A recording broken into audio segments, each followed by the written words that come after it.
5 more seconds.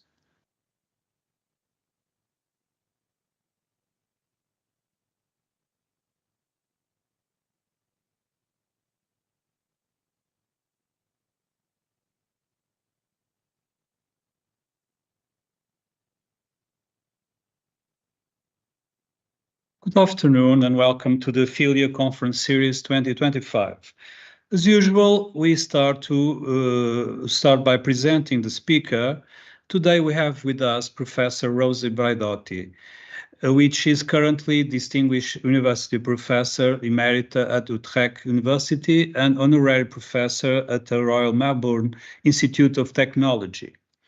She received the Humboldt Research Award in 2022 for her lifelong contribution to scholarship in humanities. She is an honorary fellow of the Australian Academy of the Humanities and a member of the Academia Europaea. She was honored with a knighthood in the Order of the Netherlands Lion in 2005. She holds honorary degrees from Helsinki in 2007 and Linköping in 2013. Among her publications is The Class in Nomadic Subjects, published in 2011, a trilogy on the posthuman, published in 2013, 2019, and 2022. The Posthuman Glossary in 2018, and More Posthuman Glossary in 2022. And the Edinburgh Companion to the New European Humanities, published in 2024. Her latest book is a family story in Italian, Il ricordo di un sogno, The Memory of a Dream, published by Rizzoli in 2024. Together with Anek Smelik, she started the Rosanna Fund for Women with the goal of supporting the academic education of talented women at Utrecht University. So Professor Rosi Braidotti is bringing today to us this presentation called Humanities Today as and More Critical Than Ever. So when you are ready, the floor is yours. And thank you very much to be with us. Thank you for that generous presentation. It's a great honor to be able to contribute to this lecture series by Apheleia, an international association that almost reads like the mission statement for the new humanities. Cultural integrated landscape management, connecting cultural and environmental legacies through cross-sectoral cooperation with a variety of partners, not only research institutions, but also civil society, corporate world, and NGOs, etc. Great honor to be here. And hello to all the people that are listening to this or will be listening to this. Already the mediated position that we are in is a great introduction to what we have become as humanities scholars today. For several decades really now, I have been working on how the contemporary humanities are addressing the fast and wide-ranging transformations of how we understand the human and what basic unit of reference we refer to when we define the human. In an age that many of us call the posthuman moment, and more specifically, I have defined the posthuman as a convergence moment when fast technological developments intersect with even faster environmental degradations and deepening social and economic disparities and polarization. In some ways, it's accumulation of disasters, fourth industrial revolution, sixth extinction, and great turmoil at the social economic level. All of these transformations taking place in a new geopolitical world order where the capitalist economy as the dominant form of market economies no longer coincides with or is restricted to liberal democracies. In fact, the founding principles of economic and political liberalism are under increasing pressure. They are being questioned on all quarters. So a convergence spells out complexity, multi-layered stratifications, complications, and challenges. Unfortunately, in an era where complexities and multi-layered complications don't go down very well in public opinion. In fact, this is an age of great simplifications, of half-truths and misrepresentations, so that we are in a slightly dissonant note to begin with. But never mind, the humanities don't fear a touch of dissonance, which, by the way, is the title of my PhD, my first book, Patterns of Dissonance. Here we are again. Mindful that political liberalism, for all of its shortcomings, also has an important legacy, cultural and political legacy, in the tradition of emancipation and critical thinking, I have taken the post-human convergence of technological, environmental, and social transformation and challenges, threats and opportunities, as an invitation to bring into the mainstream discussions that in the past have been too narrowly academic or niche, as we say, namely the critical assessment of European humanism on the one hand and of its inherent anthropocentrism on the other. Critiques of humanism, critique of anthropocentrism have long and distinguished pedigrees, but they have been limited in their outreach and have been caught up in several culture wars, which has not done them any good. So my aim is to extract them from any suspicions of such useless radicalism, bring them into mainstream, clean them up, and see how they can help us guide our thinking, affect our thinking about how we steer a course across the post-human convergence. Critique of humanism, critique of anthropocentrism overlap, but they really are not the same thing. If you look at the history, critiques of humanism, which are absolutely, they coincide absolutely with the first expression of humanism. If we take the International Universal Declaration of Human Rights as an example of a moment where European, Eurocentric humanism expresses its universal reach, 1792 to take a date, well, the first contestation of that universalism are absolutely synchronized with it. Olympe de Gouges in 1792 writes a feminist critique of the Universal Declaration of Human Rights, saying, it's a very nice idea, but I as a woman, am I human too? An idea that will be repeated across the ages, Sojourner Truth, in the American context of enslavement and many generations of women. Do I qualify as human? 1792-93, Toussaint Louverture, Haiti, a follower of European humanism says, well, if we have an international universal declaration of human rights, then we should abolish slavery, should we not? Let's do that. Revolution of Haiti, a great experiment. And how do they end up? Well, Olympe de Gouges is sent to the guillotine by her fellow revolutionary, and Toussaint Louverture is put down by the French Imperial Army. A story and a lesson there, but all of this to say that the critiques and the contestation of humanism coincide with humanism itself. They are not an invention of the perverse postmodernist relativists, as the contestation and the opposition would put it. They are part of the humanistic legacy. And Edward Said is one of the thinkers who made us understand that the great strength of humanism is that you can, of course, critique it in the name of humanism. Well, my aim is to continue that discussion and bring this tradition of critique of humanism and the critique of anthropocentrism, which have a different pedigree, coming much more from environmentalism on the one hand, and of course indigeneity and decolonial thinking on the other. Different traditions, different pedigrees, intersecting, intermingling. My aim is to bring them to bear on the new humanities, on the humanities of today. In other words, the posthuman convergence allows us to explore both posthumanism and post-anthropocentrism productively, not polemically, not in the old discussions and nobody cares or any more relativism, universalism, in a new spirit of how we can enlarge their concepts in order to steer a course across this new challenge that is confronting us today, the convergence of technological developments, environmental degradation, and social fractures.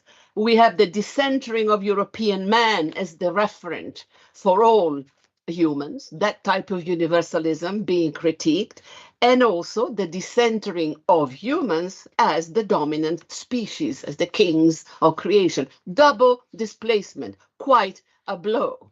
All of this to say that it is the very conditions of our historicity that are forcing upon us a revision of what we mean when we say the human. And it is very important to say this, because as somebody that comes from the tradition of critical theory, I have to defend myself from the charges of being politically correct and woke 5 times a day. So I want to make it clear that the urgency for this critique is coming from the very condition that we inhabit. And in other words, this is not a crisis in any negative sense of the term. I'm very opposed to the apocalyptic mood that seems to have come over us all today. I'm interested instead in the generative, affirmative aspects of our practice as scholars in the humanities. The contemporary humanities have reacted with enormous force to the challenges of this post-human convergence. And they have invented, they've expanded into new fields of research and teaching. They've become quite popular as the environmental humanities, the digital humanities, the biomedical and neurohumanities, the public humanities. And in some ways, what Apheleia is doing is very much a prototype of this crossover alliance, quite heterogeneous, beyond interdisciplinary. It's transdisciplinary, and some would even say post-disciplinary. It creates new fields, which I now choose to call the new humanities. And I have just had the honor of co-editing with a number of colleagues for Edinburgh University Press, the companion to the New Humanities in Europe, to which President Oosterbeek also contributed. And the colleagues are Professor Kaspar Heaney of Göttingen, Dr. Oosterveen, and Dr. Ivekovic. I'm very proud that this is my last big collective effort. It's a mapping of the new humanities in Europe that shows the vitality, the innovation of the field against all apocalyptic thinking. We have here a new alliance, not only between the two cultures, C.P. Snow, of science and humanities, but the 3 cultures of sciences, social sciences, and humanities, with data, of course, cutting across all 3. A new heterogeneous alliance, a great, great asset, really.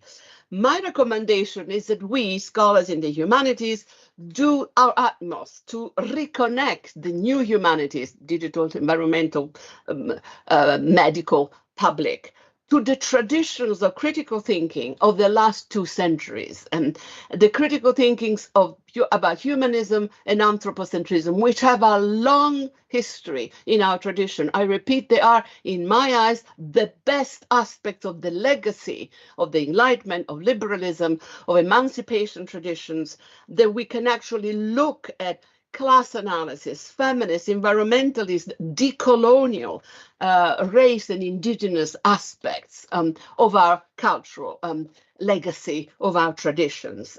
I think we need to pursue and also deepen the assessment of humanism and of the European scientific tradition based upon it as a planetary critical frame. We need to embrace it and bring it further. The spirit of such critiques, for me, is affirmative in the sense of the Spinozist-oriented ethics that I have been developing with many continental philosophy colleagues, including within SHIPS, in our work on geoethics and materialist embedded and embodied ethics. I think it's the moment for a renaturalization and a regrounding of our ethics with a Spinozist reading that avoids essentialism but overcomes the dualism between nature and culture, which has haunted so much of Western philosophy.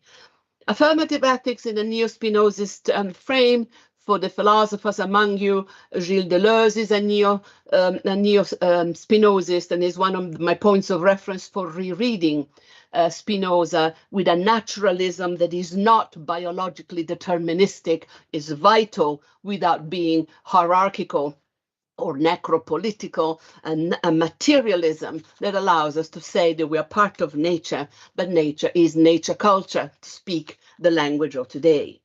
Affirmative ethics involves a practical effort to develop collectively trust and care in all the techno fields. Technology is not our enemy. In fact, they are our assistants. Environmental responsibility and care for the earth. We need to reconnect to a notion of actually geo-responsibility, intergenerational solidarity, collaborative digital democracy and accountability, social justice, sustainable societies with global health, care and education, civil rights for all, especially the minorities, and of course, freedom of press, of thought, of dissent, and of critical inquiry. So the specific task of the new humanities is the same as ever, to build bridges with the past of our culture, inherited and reconstructed. And more specifically, the humanities can continue to do what they have always done best, to train the imagination, to think with, but also beyond tradition. Train the imagination in creative ways that can help to construct social imaginaries that are suited to the complexity of the era that we are going through. A social imaginary that can comprehend, understand, embrace the hardship, but resist the apocalyptic sense of doom and gloom that sinks us into the despair of inactivity. We need an imagination that ignites our ability and our desire to act in the world, to intervene, to be present, to shape sustainable futures for us all. Affirmation, in other words, is a social and political praxis. Hope is a project, not a psychological disposition. It takes work and hard thinking to produce hope as a social project and affirmative values as shareable social values. This is especially important in view of the difficulties and tensions of the present, with the hardship that emerge from each of the three axes of the post-human convergence. If we take technology, the environment, and the social as the constitutive axis, each of them has its own line of disaster, its own apocalyptic spiraling movement. New technology are perceived as threatening, labor stealing, replacing the human. Anxiety about climate crisis and extinction is the leitmotif for the Anthropocene. Flagrant social injustices, new hierarchies, excessive concentrations of wealth as part of the social landscape, and the violence of war, the horror of the massacres that we experience on a daily basis. Many of our fellow citizens are quite rightly concerned, dismayed, anxious, and increasingly pessimistic about the present, and even more about the future in these circumstances. So social anger and disenchantment have become widespread also in liberal democracies. The three axes that constitute the great, incredible technological revolution that we're going through are also axes of trouble. One thing does not prevent the other. It's a matter of and, not either or. And this kind of fluid, nomadic way of thinking, which I have adapted from my teacher Gilles Deleuze, is applied Spinozism. We are all modulations on the same matter. We are all made of the same basic and elementary particles. We are all part of a living matter. We need to actually make peace with this and think accordingly. So the dismay, the anxiety, the increasing pessimism, the sense of hopelessness have also produced their own academic field, which is called collapsology. And you can now get degrees in collapsologies in many University from Cambridge, where some very dear colleagues are working on it, to Heidelberg, another university. How a system collapses is an object of study, but collapse is part of a regenerative effort if you have a more material, self-organizational, autopoietic Spinozist framework in mind. The problem is that in the present context, many political forces, many political movements, left and right of the spectrum, have built programs that exploit the sense of dismay and disenchantment, the rage and the frustration of our fellow citizens, fostering ignorance and intolerance, lies and misrepresentation, and often directing them against the traditional, one would say almost the old democratic consensus. Too many political movements today also use scapegoating on social minorities as a way of expressing their anger and disenchantment. And social minorities such as immigrants, the LGBTQ community, the childless woman, the woman that wants no children, the intellectuals, too many negative others are bearing the brunt of this cumulated frustration. And of course, the anti-science movements are very much active and out there attacking the universities in particular, and the humanities on a daily basis. The humanities have never had such a bad public image, and they have never been so necessary and so important to a renewal of the understanding of what universities are for. We humanities scholars spend a disproportionate amount of time defending our sheer existence.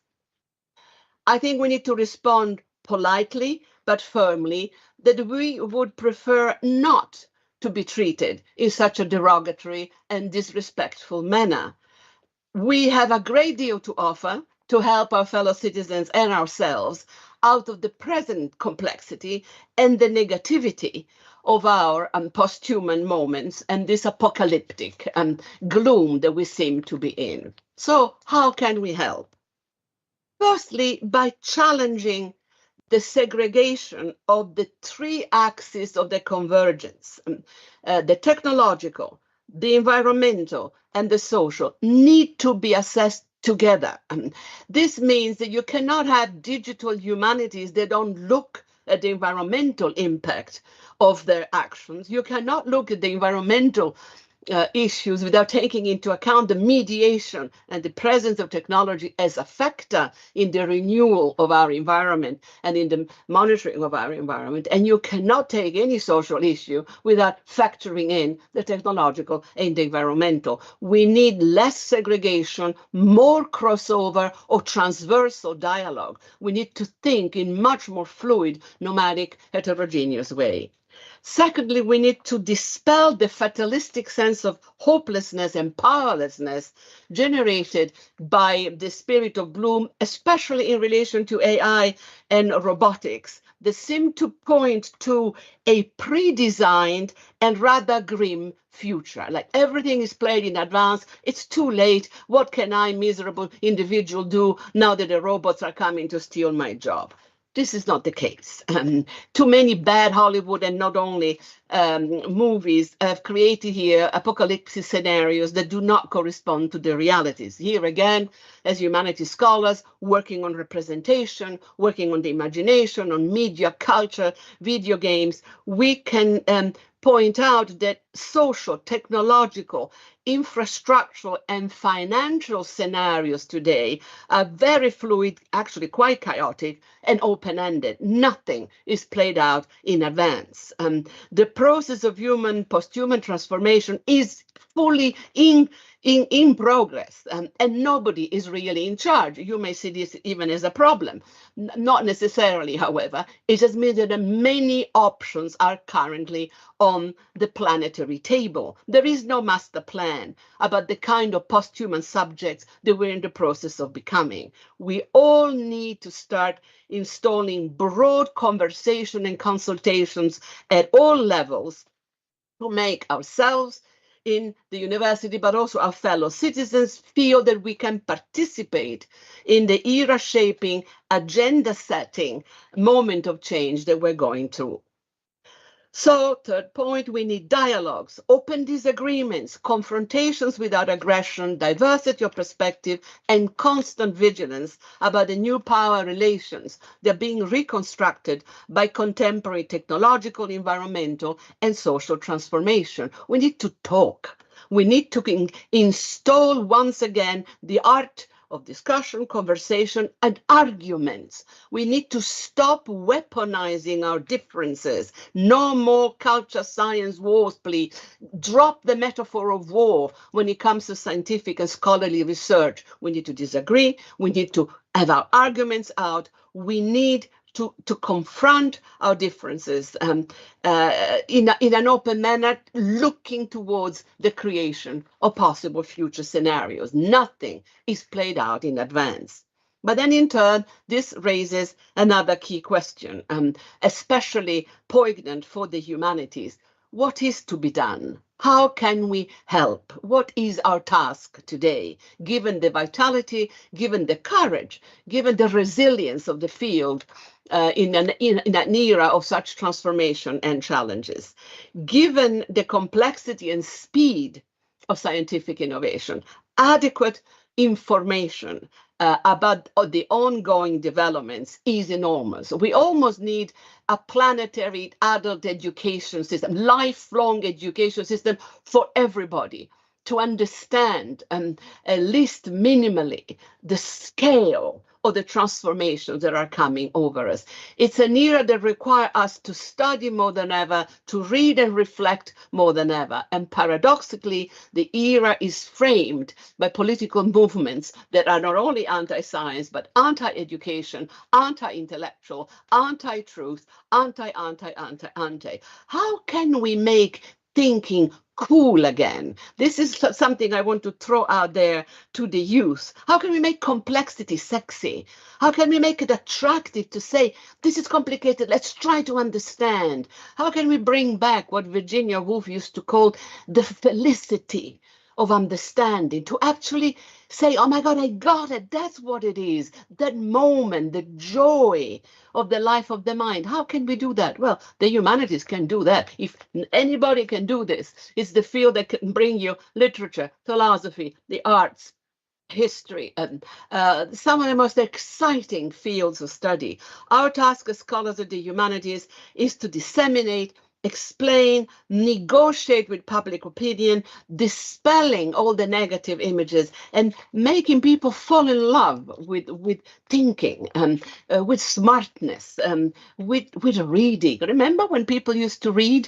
I know I'm the generation that was raised on 100 books a year. When I say this to my students, they look at me as if I were some sort of Martian. But 100 books a year is pretty normal. How else? What else would you do with your time except read?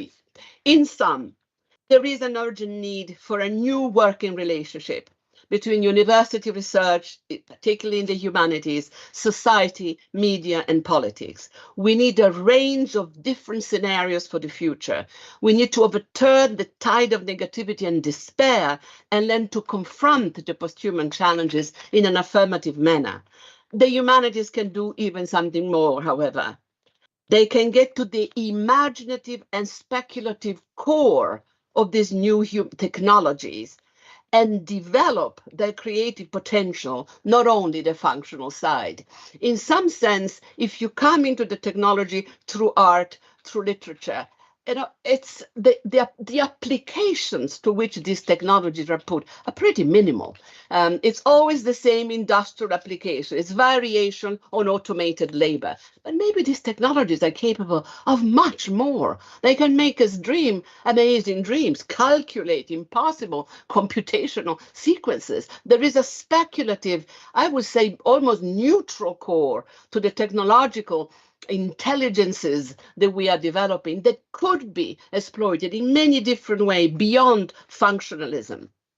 The heritage of literature, culture, arts, and the media particularly if coupled with the tradition of critical emancipatory thinking in terms of class, ethnicity, the minority, sexuality and gender, the decolonial, all these alternative sources of inspiration can develop the liberating potential of the new technologies, and combined with the ancient wisdom of First Nation peoples can provide scenarios for a realignment with the planetary justice of our planet, of our Earth, learning how to care for our environment. There's a job of reinvention that can be facilitated by these technologies if we put them in a new relationship with the glorious tradition of culture, the humanities, all of those gratuitous things that are of vital importance, ideas, archives of representation and knowledge. What an incredible conjunction that could be, what an incredible alliance.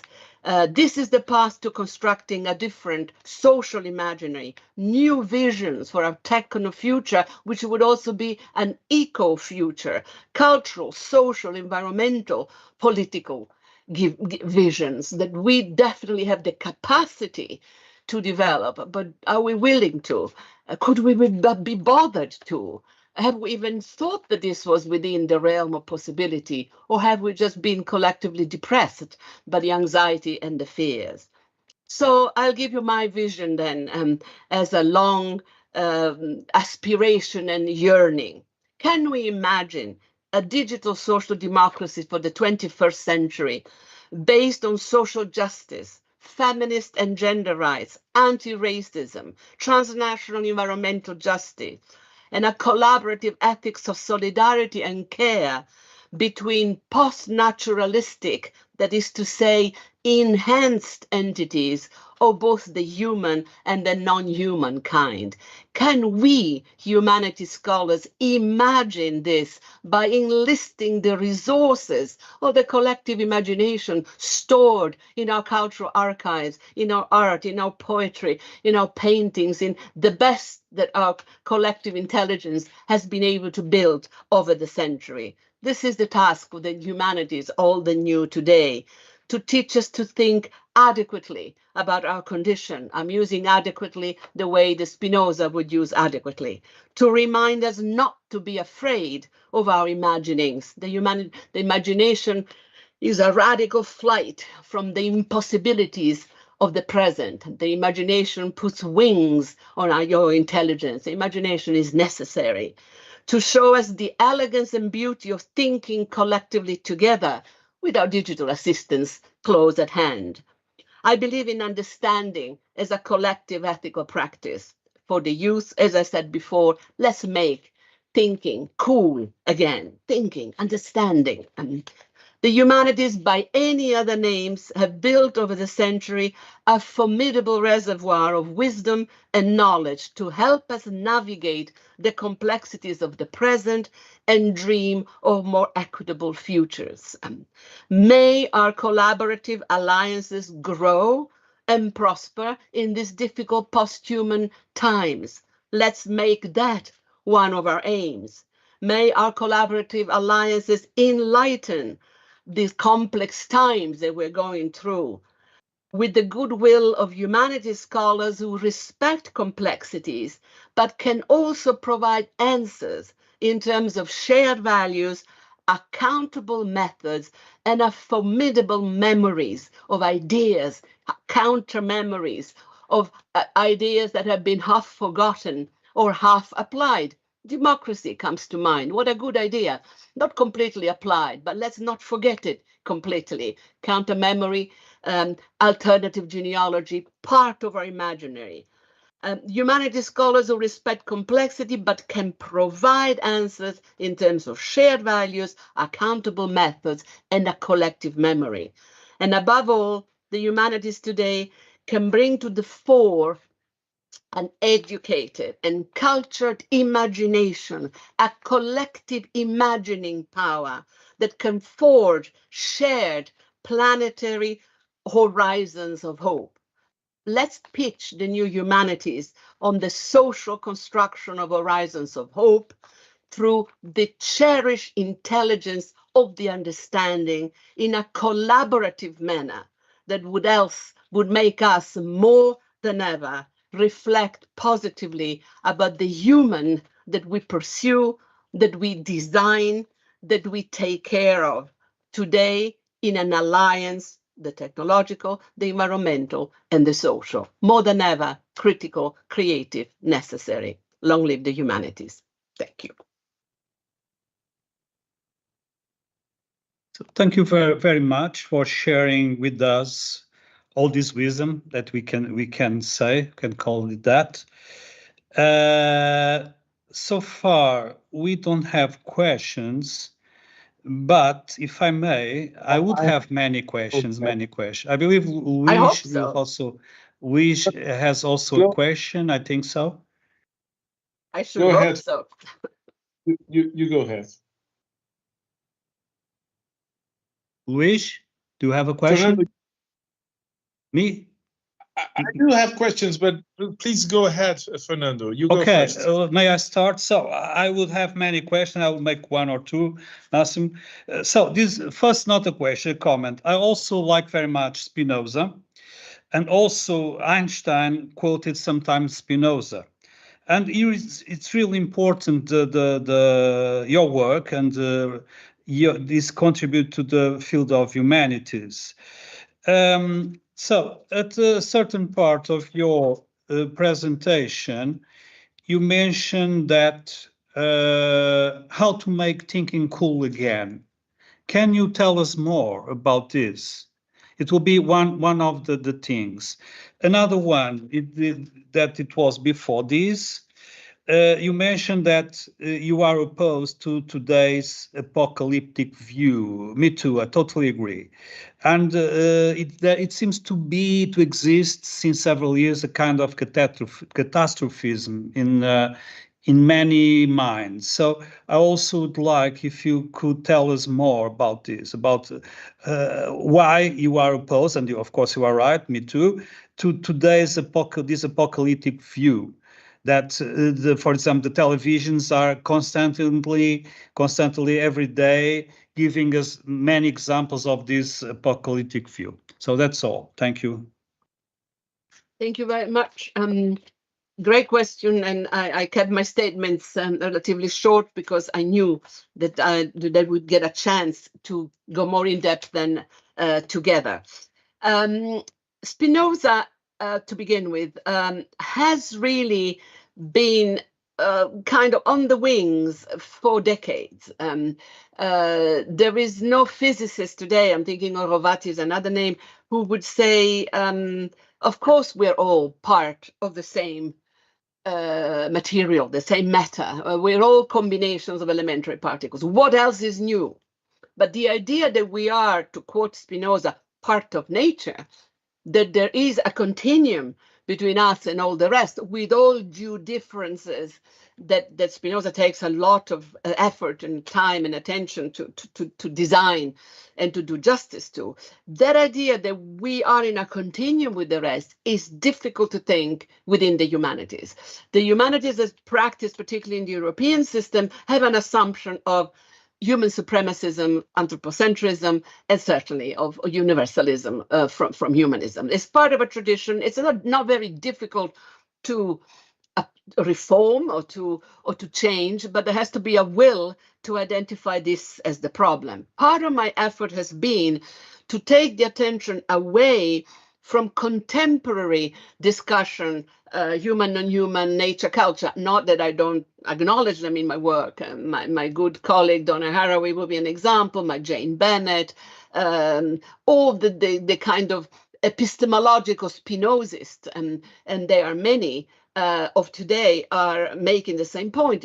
We have to think nature culture. Spinoza already has done this, and Spinoza is part of our tradition. As I say very often to my students, you're better off dropping into the tradition rather than dropping out. You don't have to go to science studies to find nature culture continuum. Go to science studies if you want to, but you can find it very, very easily in Spinoza, in Leibniz, in Nietzsche, in the perspectivism the idea of the perspectivism of a material philosophy. I've written a lot about this in my book, particularly in Post-Human Knowledge, for those of you who are interested. So that we can reweave a connection to what is already there. Spinoza has been there particularly since the 70s, when a certain disenchantment with Marx Hegelian ontology brought to the need for a different political theory. And I think that's where Deleuze comes in with a rereading of Spinoza's naturalism or materialism, put to the work of thinking what capitalism was becoming. 72, 73, the beginning of what you can call neoliberalism, the beginning of media society. Deleuze and Guattari say something here is happening of a reorganization of nature culture. Let's go back to Spinoza. Damasio, the great Portuguese-American neuroscientist, spoke about Descartes' era and looking for Spinoza in the 90s. So the neurosciences have been going in that direction. So it's a safe, complex, but extremely important source. It shows how rich and varied the continental tradition is. Spinoza, of course, Jewish, of course, a refugee, a complicated figure, extremely interesting, very difficult to teach, not a simple philosopher, but which philosopher is. I would say I'm of the generation that says more Spinoza, less Hegel, but that's an internal debate. Very quickly, the apocalypse is the sense of doom. The disaster pays. Disasters make money. Disaster movie, disaster sound, pessimism make money. It's an industry. It has made extinction almost kind of a playful issue. It's a bit evil, if you want to sort of speak in terms of moral philosophy, because it plays with death and destruction in a too superficial a manner. A critique of it, again, something for the humanities to do, design different video games, different computer games, regenerative ones and intelligent ones, stop rejoicing in destruction, and stop getting depressed. Let's make the affirmative part of this more prominent, but it really, people rejoice in the spectacle of disasters. So a job for this collective imagination. And this goes with your second question, how to make thinking cool again. I think we need to put down some basic principles of what it is that we do when we think, and how we can use our digital assistants, wherever they are, to help us think further, better, and more creatively. It's not about cut and paste. It's not just about downloading and not actually thinking about it. It's a cooperative effort that should be guiding the work in the humanities. The question is only ever the same one.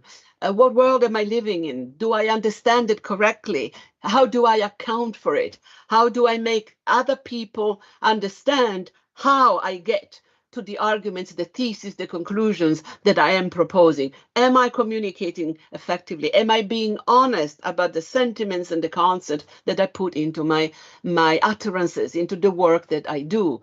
We should rejoice in trying to get a more accurate understanding of the conditions of our existence, not rejoice in simplification and stupidity, which are being rewarded by a political moment that we're going through now that is actually not conducive to the intelligence. I don't mean to be snobbish. I don't mean to say, oh, elite.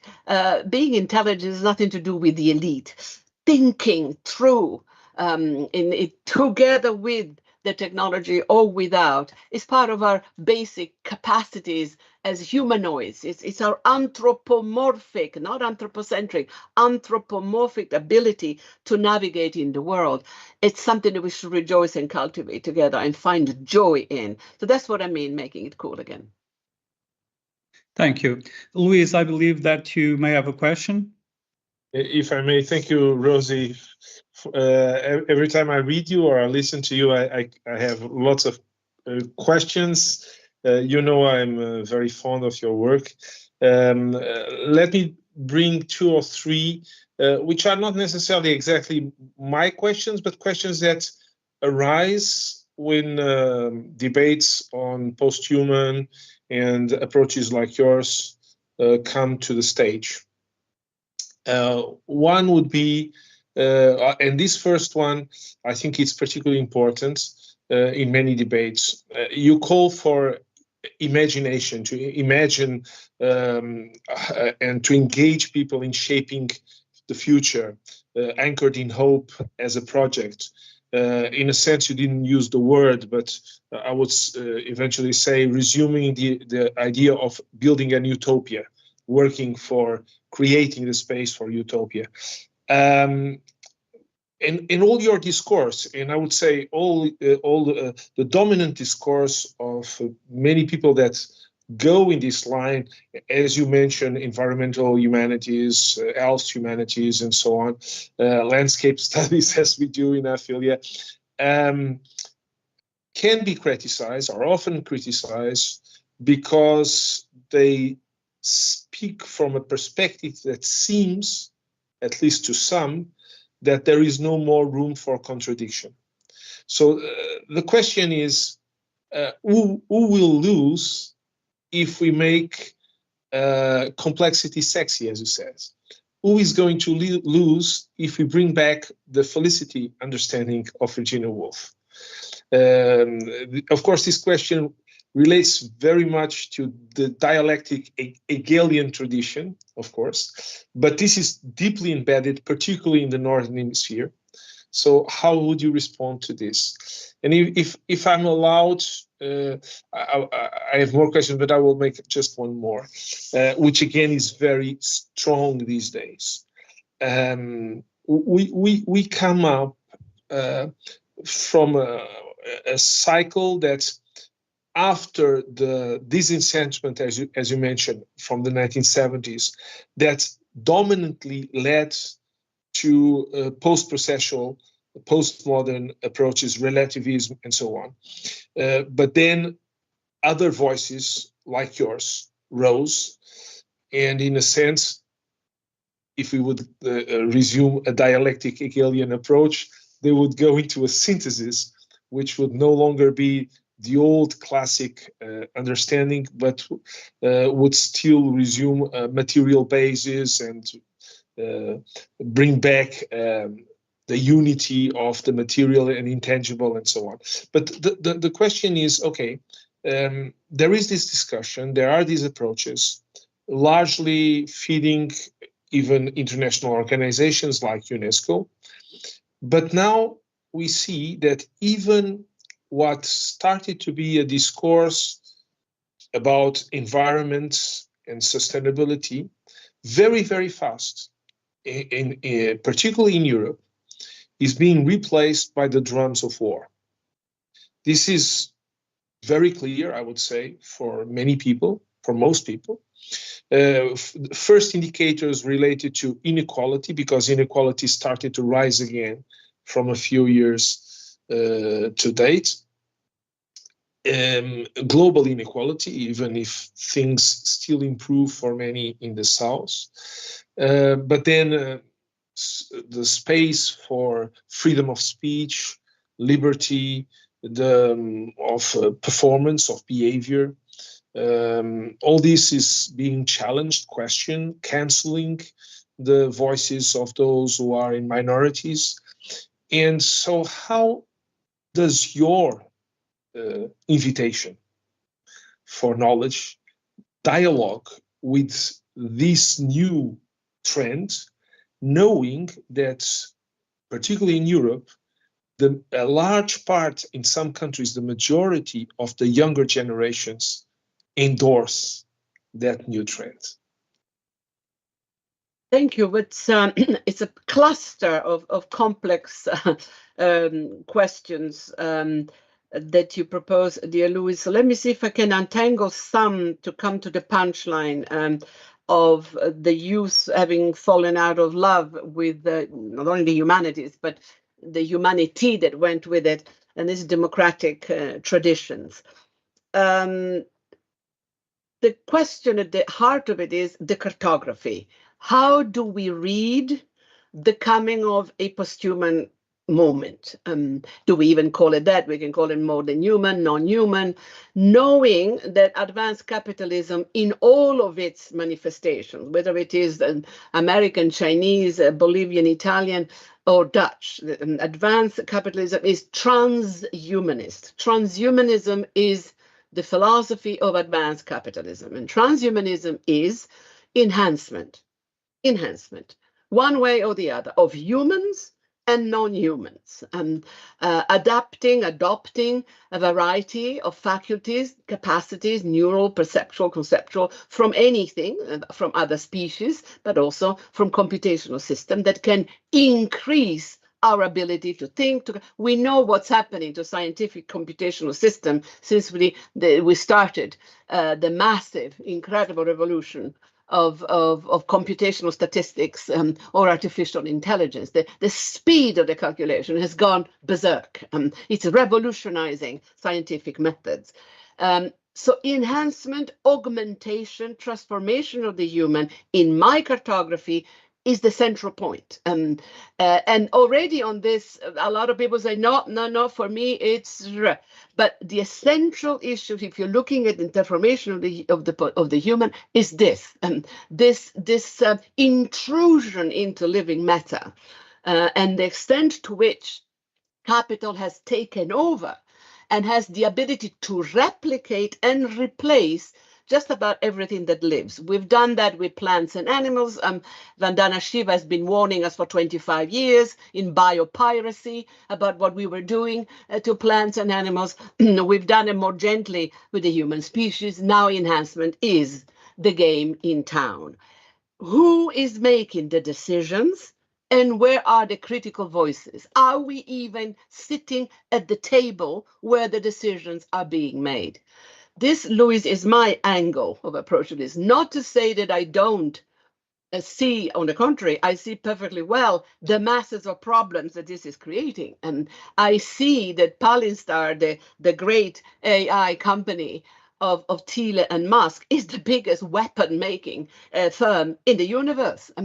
And all the weapons that they make are non-human. They're automated, they're robotized, they're intelligent, they're smart, drones and beyonds. This is the face of this a transhumanist moment.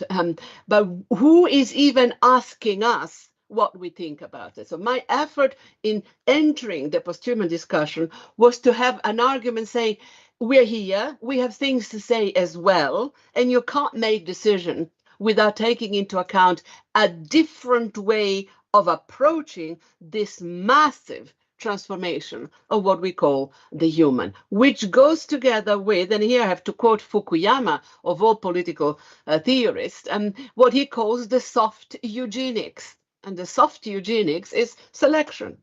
It's selection of who gets enhanced, even among the animal species or the plants. This is happening under our noses, and war and violence are part of this selection. It is a genocidal era in some ways that we're going through. Extinction is a cruel business.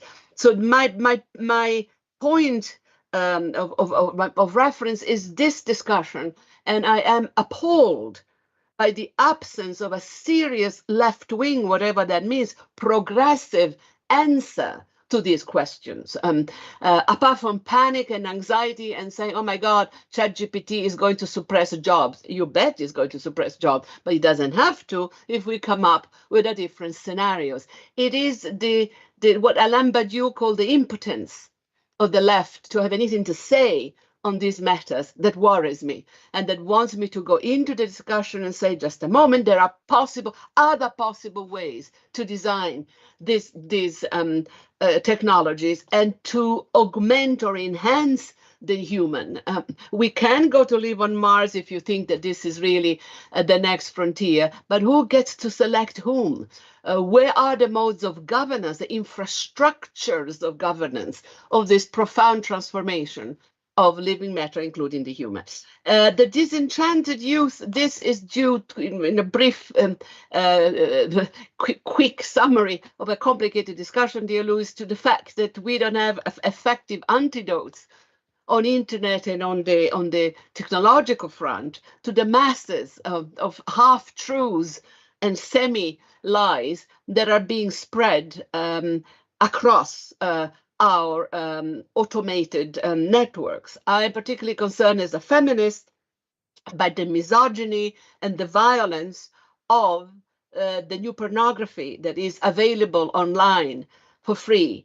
we all know now, and it's a very disturbing topic and one that we can never talk about in polite company because it's dirty, but we do know that global planetary pornography networks are the biggest influencers for our male youth, and that the average age of access is 11 years of age. We've all seen, I hope, the Netflix series Adolescence, which is almost a documentary, it's not fiction, about what is happening to the new sentimental education, it used to be called, if you want to quote Flaubert. Well, now it's a pretty brutal way of entering the discussion about the relation between the sexes, which has not done much to help our youth, either male or female or fluid, at this particular point in time. We have to face the realities of a situation where the progressive forces, again, are not able to call the shots or bring these issues to the fore and saying, just a moment, what is happening to our sort of sex education, digital education, sentimental education of our youth? Another task for the humanities. Should they not be reading Stendhal and Flaubert and Sartre about love and desire? Must pornography be the way our youth starts their sex life? As a feminist, I always bring the bad news, Louis, but this is an example of how the complexity become real, how concrete they become. And if I have to face daily the consequences of Andrew Tate, Joe Rogan, and other influencers who spread lies to millions of our youth, particularly the male gender, well, we have our task set out for ourselves, a task for the critical humanities, with courage, waving the great literary tradition of love, explaining that love is something that, yes, you learn, but you're learning in a relational, responsible, social manner. You don't learn it through this cult of violence. What is sexy is thinking, not the violent implementation of your brutal will. A task for the humanities. Thank you. Thank you. You brought the difficult topics. I didn't answer you on hope, on a utopia, but I wanted to give you a concrete example of how simple it is, i.e. how immensely complicated. Yes. Yeah. Thank you very much. I think you came with a very strong response, which is needed. Fernando, I don't know if we have only I didn't 2-3 answer you on minutes. hope and utopia. I can, I don't know how much time we have. So, if you still want to address 3 minutes more or less. Well, again, I thank you very much for sharing this wisdom, we can say. And I hope to be in contact with you because I learned a lot. By the way, do you know an article by an Italian physicist called Physics Needs Philosophy and Philosophy Needs Physics by Carlo Rovelli? Rovelli, yes, of course, You know, of course. okay, He's a great, he's also a man who says, I can't think without Spinoza. And he's a good friend of Peter Gallison, my friend at Harvard, who is also a Spinoza in the sense that they deal with living matter. I think it's a great alliance. And maybe we should take it away from Spinoza and say we are people who believe in materialism as a self-organizing principle and as an element of affirmation, of collectivity, of togetherness in a smart, accountable manner. And I think that that's a very joyful thought. And that's something I would love to leave our audience, our spectators, our friends with. Mm-hmm. Louise, to add, we have 2 minutes. Want to add something else? Or shall we close? Well, just to say that hope and utopia are two different things, but Louis, we have a long history of debating this because we both believe in utopia somewhere along the line, and we know that they are hard work, and that hope is something that you make with your hands, like a good meal. It doesn't come by itself. Of course not. Yeah. Thank you all. Thank everybody. And I would love to have some comments and I think this concludes the series, right, for this semester, I think. It does, Rosie, but let me just add one remark about your speech and your work in general. I think the public image of the humanities for too long has been dominated by this idea of relativism. And the only opposition to it would be a kind of authoritarian approach to what people should do. And I'm very happy that you have accepted to give this conference today and closing the first series of Apheleia conferences, because I think it's time for humanities to take back a central role in society. And the only way to do it is, I don't like the word optimism because it's also very naive, as I don't like pessimism, but a very intelligent understanding of what knowledge means and how it is central for our survival. And I think this is what you bring in, explaining things like the complexity sitting at the core of life, and yet not needing to be beyond the reach of average citizens. Actually, I think most citizens understand complexity. It's Absolutely. only in the academia that you have a discussion about. So thank you again for this wonderful talk, and we will be in touch. Absolutely. Thank you all. To be continued. Thank you. Thank all you the again. best. Thank you. Okay. Bye-bye. Bye-bye. Bye. Yes.